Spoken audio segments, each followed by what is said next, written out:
All right, so we are live with the first ever Swift Bytes podcast. Welcome everybody, beginner, veteran, pro, beast motor. I'm sitting here with. You can call me Mike. It's okay. I just got spooked a little bit because I had the YouTube channel open and it started playing my voice. I'm like, I shouldn't be able to hear myself. What's going on? But I'm sitting here with my buddy Mike, who is my quote unquote partner in crime with a few of the projects that we have going on. And this is going to be our hopefully weekly podcast about Swift, the Swift language, iOS development, maybe some Objective-C thrown in there. You know, talk about pretty much whatever. I think the biggest point we want to get across is the fact that this is by beginners for beginners. And that's not to say that we won't have intermediate conversations or don't welcome advanced coders into this. But we want an outlet for people who are feeling like they are alone and they're not. So, Mike? Definitely for new coders, people who probably either have tried their hand at code at the beginning or they want to try to get in, but they don't know how, or looking for a way into coding itself. Yeah, so I guess we have our little list of notes over here. I guess the first topic we have going on is struggles that you had when you first started Swift. Mike, I'm gonna let you go first, but before you start with that topic, give a little background about what you've got, what made you start coding with Swift, what made you interested in iOS development, so on. Okay, so my name is Mike. I started coding about 6 months to maybe 7 months ago.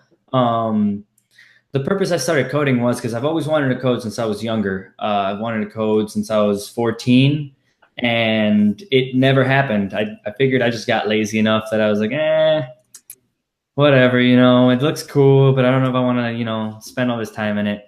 And eventually, once I actually started progressing my career, I was like, I don't know if I want to work on mechanics the rest of my life. So I started doing coding. The reason I picked Swift in particular to begin is I've been an Apple fan all my life, and I love iOS. Yes, I am an Apple sheep, and it makes it easier, to learn Swift and Objective-C probably to begin my programming experience. Before that, I did have a little experience with Java, but I want to say that for sure, the majority of my experience so far in the 7 months has been with Swift, and I love it. It's great. How about you, Ty? So I was checking the live video, make sure both of our audio is coming through good, and I could hear you. So okay, sweet. So my story's a little bit longer, I guess, in terms of how long it actually took me to start. To give a backstory, my dad is an IT tech. He works for Morton Salt currently as their IT exec person thing dude. And he was in the Air Force doing the Predator drone and stuff like that. So growing up, I always had technology around me. It wasn't until the first iPhone was announced and released that I kind of discovered my sheepish love for Apple. And that's kind of when I really wanted an iPhone. Unfortunately, I didn't get my first iPhone until the iPhone 4S. But I had started, toying around with the idea of starting it. However, I never had a Mac to use Xcode with. Yeah. So I would download all these IDEs and not know what I was doing. And from 4S, I'm assuming that was 2012 to 2016, 2015. I had no idea what I was doing. It wasn't until about the fall of 2015 that I started programming, and I started with your basic HTML, CSS, JavaScript stuff. And from there, it just kind of branched off into, all right, well, now I know, the basics of coding. I mean, Swift is much different than HTML and CSS and stuff. But I understood how it worked. and I worked 3 jobs for 6 months and bought my first MacBook, old Betsy right next to me. And that's when I downloaded Xcode, started toying around with Storyboard, and fast forward 2 years and here I am. And I have my first app on the App Store. It's called Shuffle Play. Mike and I are working on a project, so that'll be on the App Store in fall. Operation Tetra. Operation Tetra is the code name. And yeah, it's really just like your typical developer story. I was surrounded by tech growing up. Wanted to see how it's how it works. I'm fascinated by how things work. I like taking things apart. Not so good at the whole fixing things, but I like taking things apart and seeing how they work. And I very much enjoy the fact that, as a programmer, I'm basically creating that infrastructure for the phone, right, or the tablet, or hell, 20 years, who knows what we have for that to work. Right. So for Karina, I know you said that you're watching from your job right now. No, this isn't for work. This is personal. It's we're kind of learning how to become coders, and we're looking for people either to teach code or to have code, like for all those people who want to either learn or who are beginners. And we decided to start a podcast on it, which we're doing on Google, but we wanted to also stream it live on Instagram to answer your question. All right. So wait, is that on Instagram Live? Yeah, I guess I got a message on Instagram Live. I'm popular. One person watching. Dope. I think we got 2 viewers on our live stream.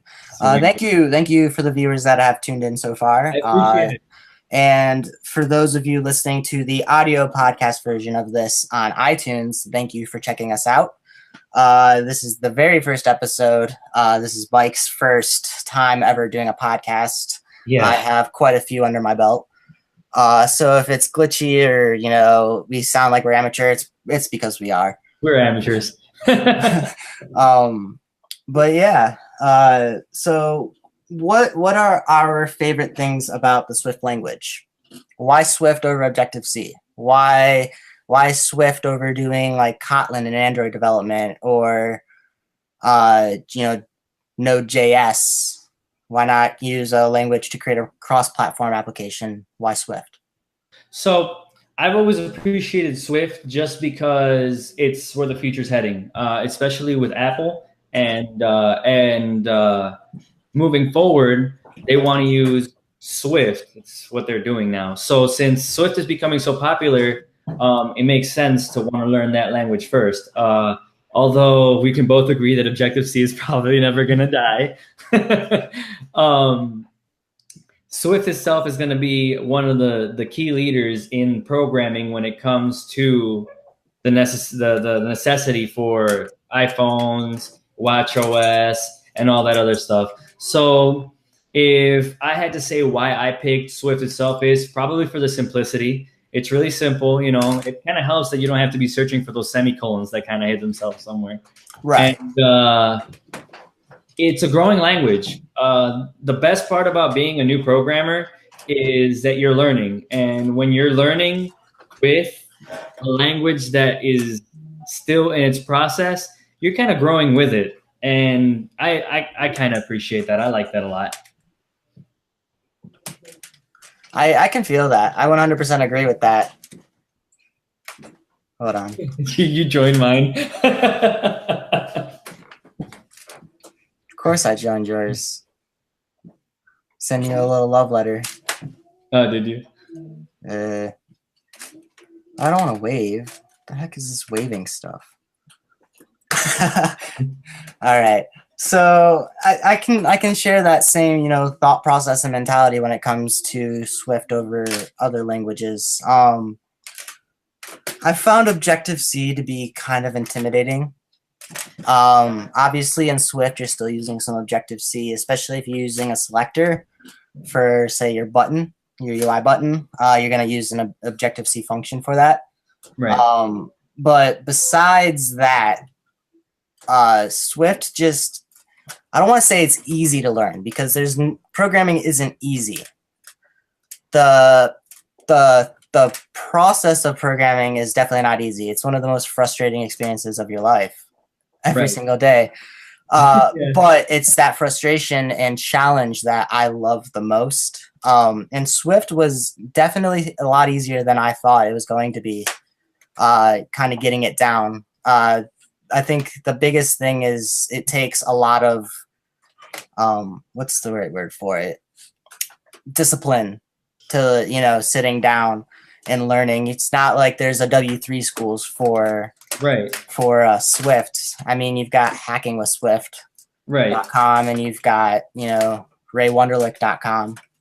But, it's not no W3 schools. And I think the biggest thing is that discipline to like really sit down and using your resources like Sean Allen or Brian from Let's Build That App. Those are two really big people that I've learned quite a bit from, as well as, close friends like Ivan, who lives down in Texas, good friend of mine. And, Mike and I are learning together, so we share a lot of information. Yeah. We have our own little Slack group, a bunch of iOS developers. And if anybody's interested in that, just let us know, and we can probably start hooking up other people to join. Yeah, we can send out some invites. Yep. I'll make sure I post the link in the description for it, or the invite link for it. Okay. That way people can just join. Disclaimer, for all those people out there who think coding is this really difficult, ridiculous thing that looks like hieroglyphs on a screen. When everybody began, including myself, and I'm sure Tyler, it did look like hieroglyphs on a screen. It still does sometimes. Sometimes it still does. It comes down just to the dedication that you might want to put into it when it goes to, hey, do I want to learn this? And remember that, programming is the future. If you can go as far as adjusting your settings on a social media application, you're probably just as capable of programming. It just takes the understanding. And programming, I'm going to go a little against what Ty said here, but I think programming on its own is easy. It's just the barriers that you hit. Learning it is easy. It's the implementation and the application of actually using it that makes it hard, because you're sitting there and you're like, all right, I know how to make something. And then you're like, how do I use it? That's where it gets difficult. Yeah, and I mean, I don't want to say that programming isn't easy, but I think saying that it's easy when it's difficult for somebody makes them feel less. So I always, I'm on the side of like, hey, it's not easy, but, you can do it. It's much like learning Spanish or French or, another foreign language. And a lot of the syntax between the bajillion languages that are out there, obviously there's not a bajillion of them, but the syntax between them, once you understand, one language, it becomes easier to understand another language. Right. A variable in Swift is the same, across the board for many other languages, typically speaking. So I try not to like say that it's easy just because, for me, it wasn't easy at the beginning. There were a lot of times where I wanted to give up. There were a lot of times where I didn't, I'd start a project and I wouldn't finish it because I couldn't figure something out. That took a lot of discipline to get through. And, if I can't figure it out, then I just spend, 2 weeks on a feature for Shuffle Play. You've seen it. I get real angry and I spend 45 minutes trying to find a bug that literally was just like an extra bracket. Right. Or a misspelled word. Squiggly brackets. So, yeah, I mean, it's not hard, but I wouldn't say it's easy. Yeah, it's definitely not hard. It's not easy either. It's just just do it. Just do it. It requires a sense of dedication. It just requires a sense of dedication and commitment. Exactly. And asking questions. That's the biggest thing that it was really difficult for me is I didn't want to be that new guy that reached out to somebody and was like, hey, I have a question about this. What seems probably really simple to you, but is really hard to me. Right. And I think, asking questions, no matter how silly you think it sounds, that question is very important to ask. And any question you haven't asked is a missed opportunity. A missed opportunity. I completely agree on that. So yeah, I mean, hell, Ivan put up with my noob questions for. He still does from time to time. Well, here's the thing. We've been doing this for about 7 months, and we're still consider ourselves noobs, or newer to this. It's really you're silly. It's kind of one of those things that even though you can have confidence in your skills, you're never going to know enough. You're never going to learn enough to actually know everything about it. There are millions, maybe not millions, maybe thousands of classes in Swift alone. And if I ever meet someone who memorized all of them, I will shake his hand, give him a high five, and probably a medal. But it's not going to be one of those things where it's just like everybody knows everything about it. And that's one of the best parts about programming is you'll never know everything. You'll never know everything. So it's always like a world to explore. There's always something to learn, always something to look for. It's always something to entertain yourself with. So let's talk a little bit about some of the struggles that we had when we started actually doing Swift. Oh man. For me, it was the difference between variables and constants. As stupid as that is. Yeah. var, text view equals UI text view, let text view, and that would always get them confused. Yeah. I had a ginormous problem with the whole. I didn't have so much problems with var and lets because I always pictured a var, like a variable, as something that changes and a let as something that doesn't. So I would always picture a gallon of water and I would be like, well, the water is a variable, but the let is the jug itself. So that's how I kind of made myself remember that. Some of the things I faced was it was really easy for me to begin Swift. I thought it was the easiest thing ever. Like they teach you all these things. My biggest issue was the implementation part, the part where I actually had to start using Swift. And then I was like, and not storyboard. Yeah, and not storyboard, right?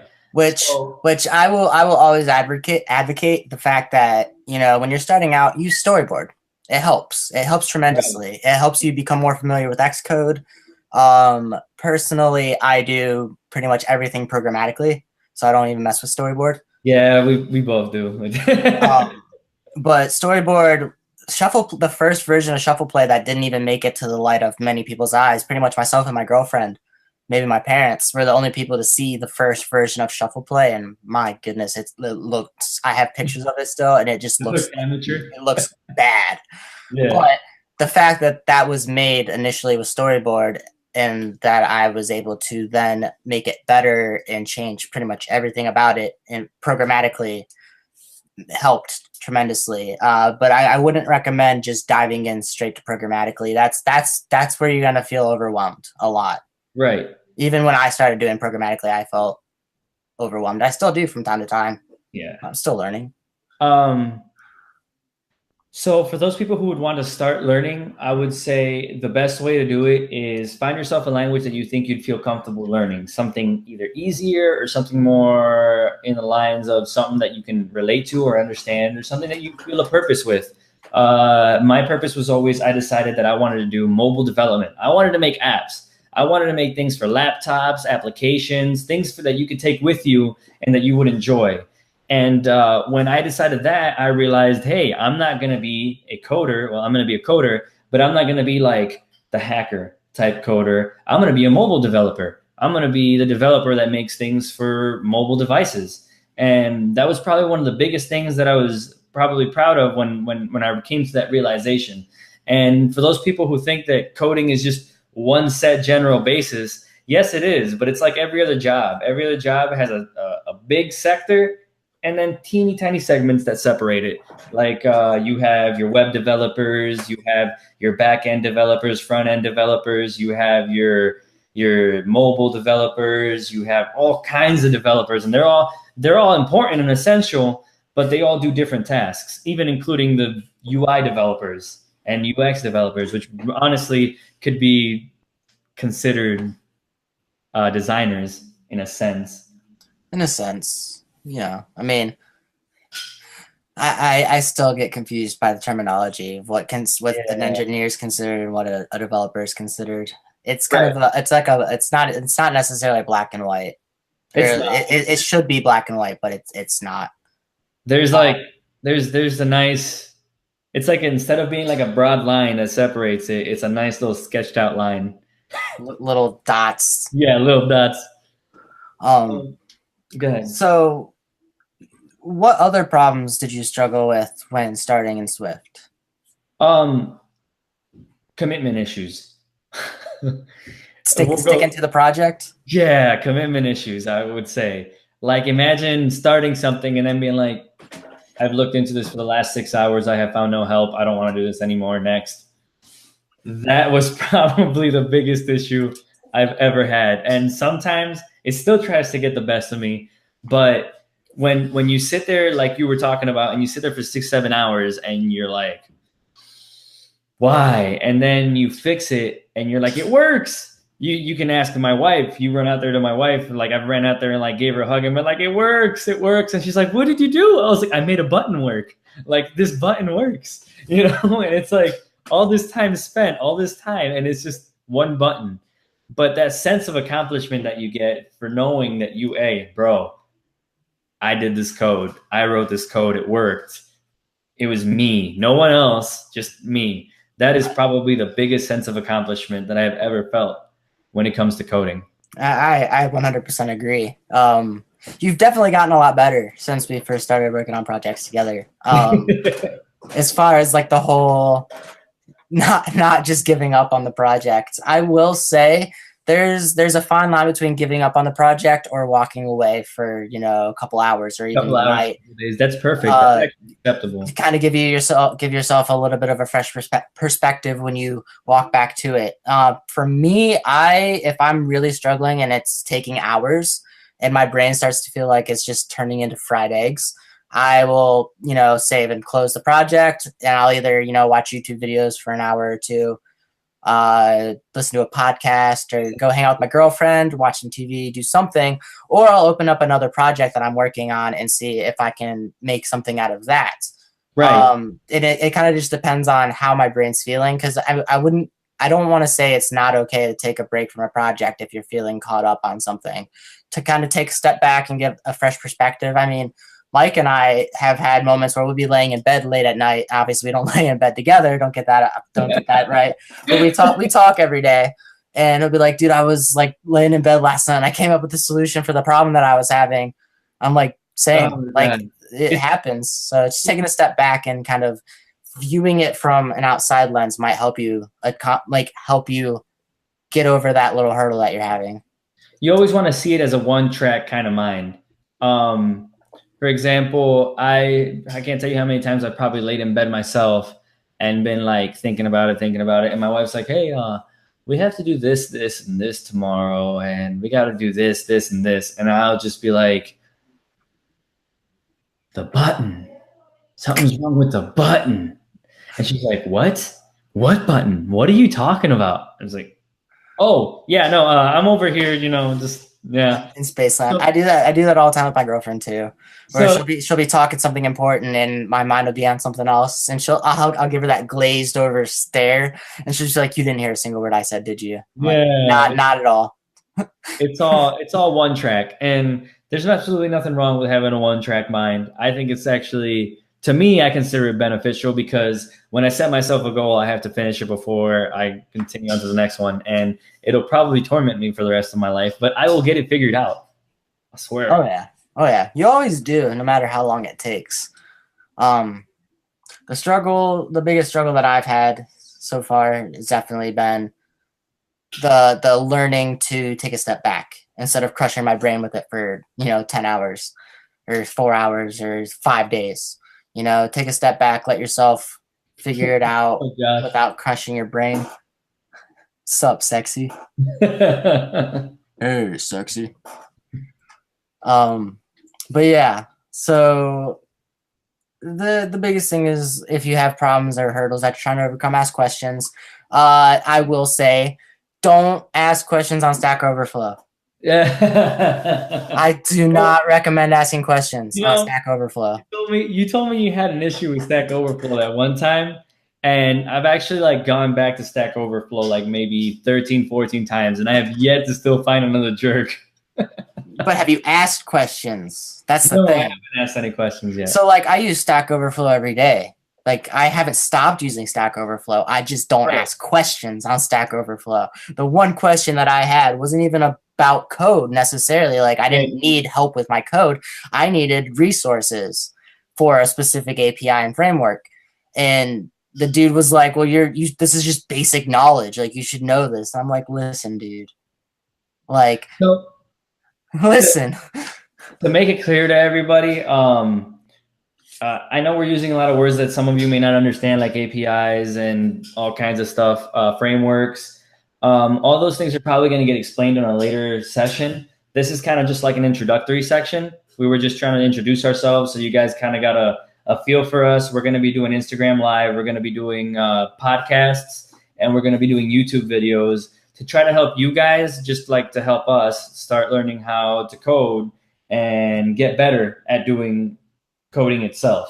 So don't feel intimidated if we start saying, haha, yeah, the API or REST APIs. And you're like, what is that? God. Firebase. And you're like, man, what are they talking about? So everything will be explained on due time. This is more of, hey, we're just trying to introduce ourselves to the actual world of coding. What about parse? We don't want to talk about parsing. Parsing, no. So we kind of already did our about us section, kind of going down the notes. I feel like we've kind of sped through this, so we might have to come up with some off the top topics to talk about. But what should listeners and viewers expect from us? Expect a lot of cheesy crap.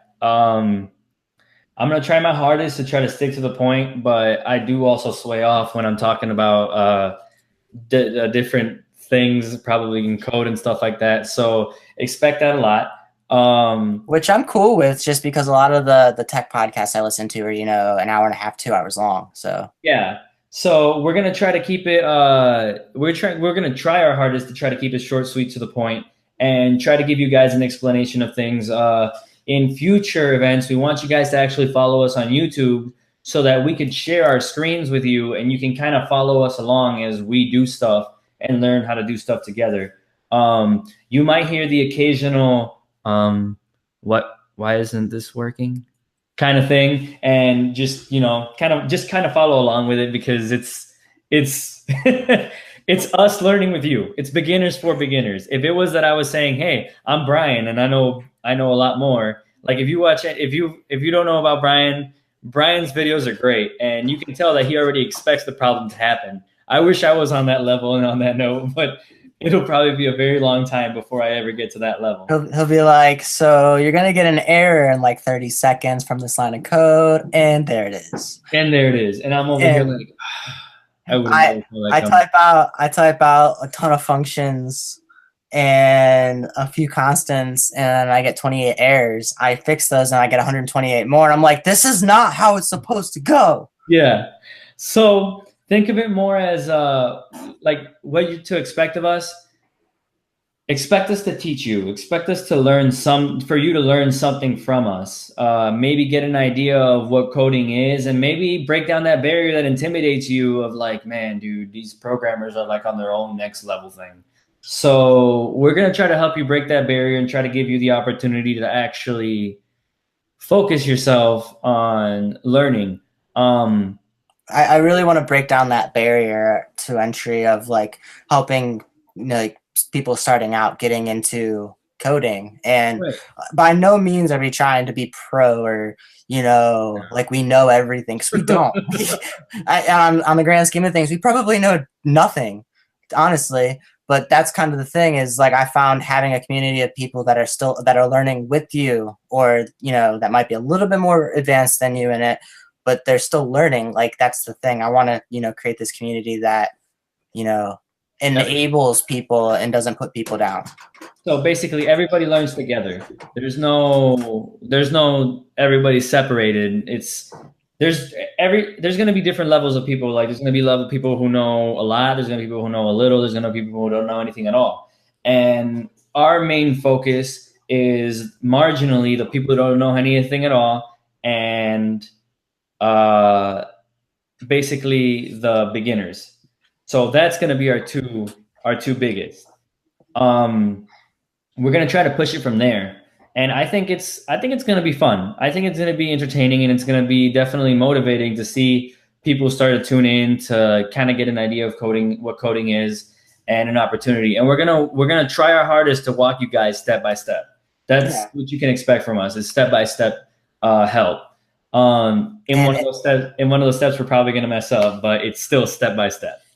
And I really want like user engagement. I think is the biggest thing. Like be like ask questions, communicate with us, talk with us. We're here for everything, like regardless if it's live while we're talking, or you shoot us an email if you've heard it on iTunes Connect. I'm assuming eventually we'll set up a Twitter and an Instagram and stuff like that. Right. So you'll be able to reach out to us on those social platforms, as well as like our YouTube channel and stuff. And yeah, I really just want to create a community. Right. I think our biggest goal is to make this a weekly thing. Right. So, make it a weekly thing. So that shouldn't be too hard. Right. I don't think it should be too hard. I just better not get any nil pointers in my life. So yeah, just to reiterate, this podcast is probably going to happen once a week, and it's going to be literally for beginners. We're going to make sure to upload everything we can into iTunes, and try to keep a track on YouTube so that you can follow along. If you're like, crap, man, I'm on the third one and I completely missed the second one, you can go back to our YouTube channel, or you can go back to our or go to iTunes and actually find the podcast where you can go look it up. Like I want to say that, Cam, we are definitely not professionals. It's literally just two guys coding, and we want you to join us while we code and learn also. Yeah, and hopefully this will get a little bit better streamlined as far as like cool little like animations at the beginning of it, or maybe product spots for things we like, or partners down the line. Who knows? Maybe we'll get nowhere. It doesn't really matter. It's not about getting free stuff or money or anything like that. It's just we sit on Google Hangouts and talk pretty much daily anyway, so why not open the conversation up to everybody else? Right. I see that you put practices and behaviors when coding on our little talk list here. Do you want to expand on that? Yeah. So practices and behaviors. Some of the practices that really happen when you start coding is you start watching someone, or you start watching something, and they teach you a specific way to do things. When you're writing a paper, or when you're writing something about code or anything else, you'll notice that, or like, let's say you're writing a book. If you're writing a book, you have your own art style. You have your own way of writing. You are your own author. So you write it however you see fit. And if you necessarily start following other people's write style, then you kind of diminish from your write style, or you start picking up the bad habits of those other writers. We're going to try our best to show you the best way to do things, but don't depend on the way we write codes, because I can already see it. We're going to be writing code, and somebody's going to be like, why did you put your squiggly bracket there? Your squiggly bracket should go here. No, we understand. We see that coming. And that's not what we're going for. What we're going for is everybody has the right to learn however they want. And we're going to try to teach you the clean and concise way to do it. We're not perfect by all sense, and we're probably not going to be perfect, but we're going to give everybody the opportunity to learn in that specific order how to do it. As for behaviors are in the sense of when you hit those walls. What should you do when you hit those walls? Because I got a feeling that at least once or twice, you're probably going to hit a wall with us. And we're going to sit there and we're going to hit the wall together. And we want you to kind of pay attention to how we do it and how we try to figure out these issues. And you're probably going to laugh because a lot of it involves Googling and Stack Overflow. But that's what a coder does. That's what we do. That's how we learn. If I was to teach you a way to do it on live stream completely and you were to learn it, you would start noticing, oh man, well, anytime I need anything, I can just go up to this guy and learn how to do it. And that's not what we want. We want you to like hit a point and be like, well, now I got to look something up myself and go and look it up and actually learn to do it yourself. Right. So we want to build that behavior in you guys also. I think the biggest thing is, I hear an echo. Oh man. Is that from me? Might be. It's gone now. All right. So the biggest thing, I guess it goes along with practices, is try not to copy and paste directly from Stack Overflow. I started doing that when I first started programming, regardless if it was in Swift or if it was, front end web development, code based stuff. You definitely want to try to write it out, because it gets deeper in your brain that way. You don't really absorb it when you just copy paste as well. But if you're writing it out, you'll have an entire UI button written down and ready to go by yourself without having to refer to Stack Overflow. So I think that's one of the biggest practices I want to show and teach is like, use Stack Overflow, use YouTube, use whatever. And YouTube's actually really cool because you can't copy and paste from YouTube. That's awesome. That's helped a lot. Forces you to write it out. But really, showing like, hey, it might, take longer. It might suck. You don't want to type that much. And if you don't want to type that much, why are you programming? That's literally our entire career right there. But writing it out will definitely help you learn. And you're not going to know how to do it immediately right after the first time that you write it out. It's going to take, 5, 20, 30 times that you're doing it before it actually clicks in your brain. And once it does, you'll be super stoked. Right. Like the biggest thing that I dealt with was like, what's the difference between an IB action and an actual just like function? Yeah. So like coming from storyboard to programmatic Swift was one of the bigger hurdles that I dealt with. Is like, all right, I started typing IB action in front of all my functions, and I'm like, that's not how that's supposed to go. Right. So and nothing worked. We'll do a good job at explaining to you the differences between the both, and probably since you're learning with us, we'll probably be like, that's a good question. Let me look up exactly what that means. Okay, so here's the difference between the two. So. But for reference, IB action is interface builder action, and function is obviously just a function. Just a function, right? It's like driving a car. Let person get in the car. Car moves. Yeah. Terrible example, but we're gonna have to work on this. It's very candid. Yeah. So we'll give you guys better explanations on our future videos. This was just kind of like a, hey guys, how's it going kind of thing. We hope to see a lot of you guys more. We hope that you guys continue to follow us for those who are still watching. And we hope to see more in the future. So invite your friends, subscribe, follow us. And if you want to go on podcast and download or get them from iTunes, you're more than welcome to. Should be up there early next week, probably Monday or Tuesday. Okay. Yeah. So drop your Twitter handle and your Instagram handle, or your GitHub handle if you really want. Who, me? Yeah, you. I'll do the same because I want you to do it first. Yeah. So I'll drop them so you guys can follow me on Twitter. You guys can follow me on. I meant live. Like, oh, you want me to drop it live? Oh, okay. Let me see if I can do this. Already starting to code. Copy. Here, I will now link my Twitter. You speak it, not put it in the comments. The comments aren't going to be viewable. Oh. You want me to speak it? Okay, so follow me on Twitter. My Twitter is Michael Ocasio1, Ocasio. If you guys want to follow me. It has a picture of a dude with a blue shirt.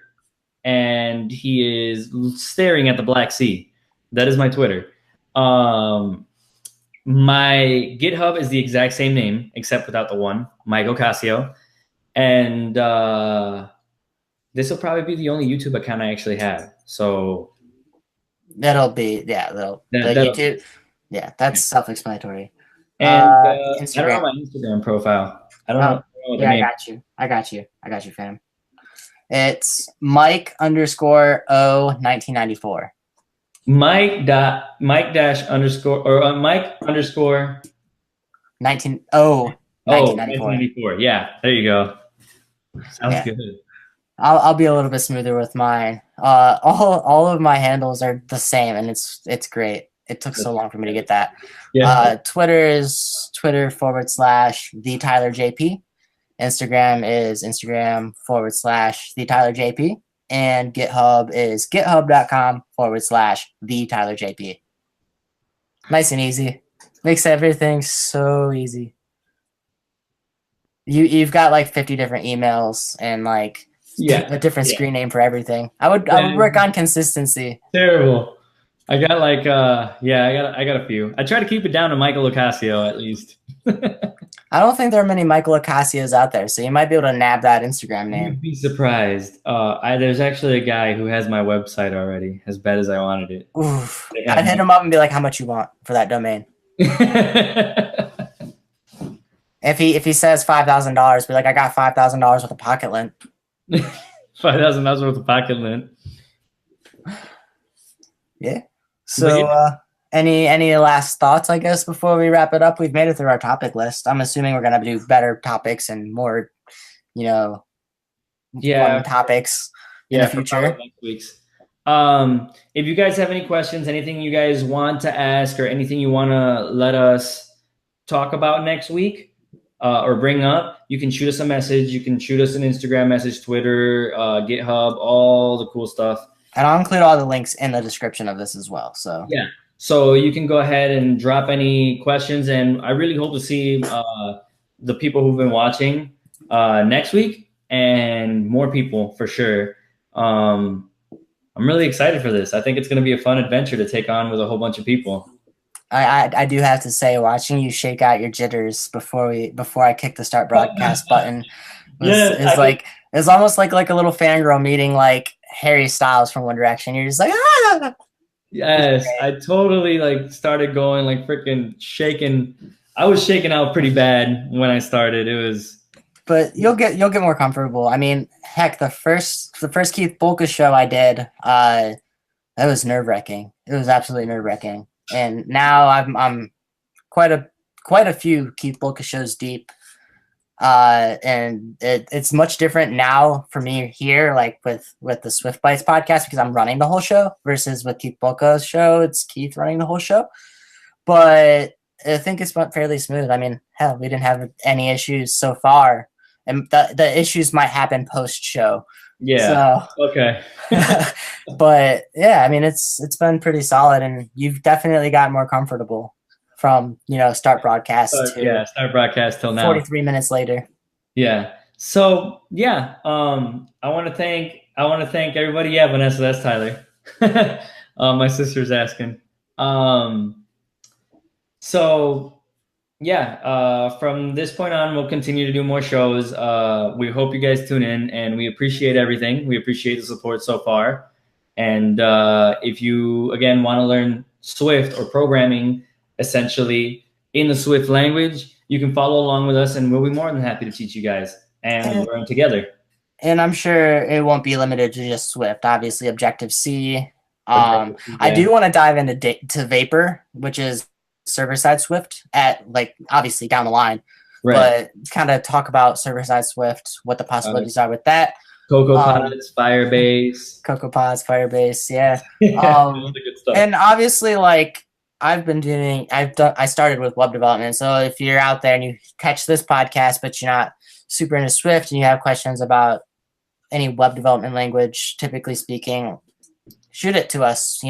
We started out with other languages before Swift. So right. This isn't just a Swift only podcast. Obviously the content's going to be very strict Swift oriented, but we're programmers at heart, so we're here to help. Absolutely. All right. Any other closing comments? I think I'm good. You got any? This was fun. Yeah, this was actually pretty fun. I enjoyed this. I thought it was going to be more intimidating because I'm not just having a conversation with you, but I mean, our conversations might be a little bit more vulgar at heart when they're not live, but this is still just having a normal conversation pretty much. So, like, Okay. I'm excited, and I'm excited to get it on iTunes Connect, which will hopefully get done tonight. And it has to go through review and all that crap, but Okay. yeah, and I think obviously we're probably not going to stop talking after this podcast, like after this is over. So we'll work on getting the Instagram and all that stuff set up.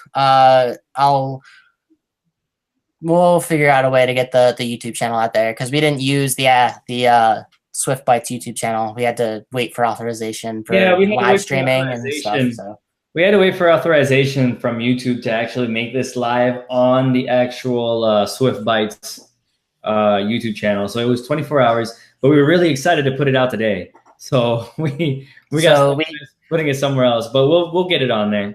Yeah, we used my old YouTube channel that I'll probably revive and use for tech stuff. So this might be the breathing of 2 new lives. Yeah, 2 lives.